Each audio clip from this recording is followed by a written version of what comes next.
Let's dive into the mind of one of Japan's most famous authors, Ryunosuke Akutagawa. He had this strange, incredibly violent obsession with Christianity, a faith that was totally alien to his own culture. So what happens when a samurai mindset takes a long, hard look at the story of a crucified savior? Well, that's what we're here to figure out. And our guide on this journey comes from the work of Guido Giacomo Preparata. His research into the political and cultural interpretations of Jesus is really what unpacks this whole fascinating collision of ideas.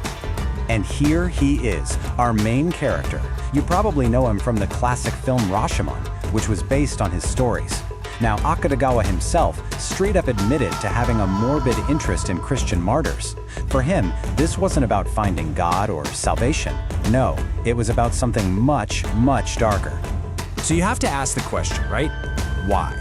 What on earth did this master of Japanese literature see in a foreign religion that his own culture had for hundreds of years seen as suspicious or even weak? That's the mystery we're going to unravel. Okay, so to really get a grip on Akutagawa's obsession, you first have to understand how Christianity even got to Japan. Because believe me, it wasn't just a quiet exchange of spiritual ideas. The faith literally showed up on the same ships as Western soldiers and traders.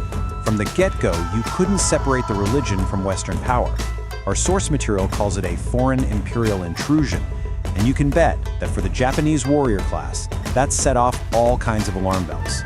And this wasn't an accident. The source argues it was a deliberate strategy. You see, religion was basically another tool of empire. It was like a war between rival gods, where converting people was a form of soft power. It went hand in hand with the hard power of guns and armies, a way to win over the locals before a conquest. So you can probably imagine how this new faith just slammed right into the warrior code of the samurai. I mean, their values were practically polar opposites. This really breaks down that conflict. The samurai ethos was all about unswerving loyalty, enduring pain in complete silence, and finding the ultimate honor in death. And then you have the Christian story, which presents something completely different. A god who cries out in agony, in public, during an execution. An act that to the samurai wasn't honorable at all. It was the absolute height of humiliation. Akutagawa just captured this feeling perfectly in one of his stories. He has a Ronin's widow hear Christ's famous cry, my God, why have you forsaken me?" And she's just disgusted. To her, those are cowardly words. How could a god, a lord of heaven, show that kind of weakness? It's completely degrading.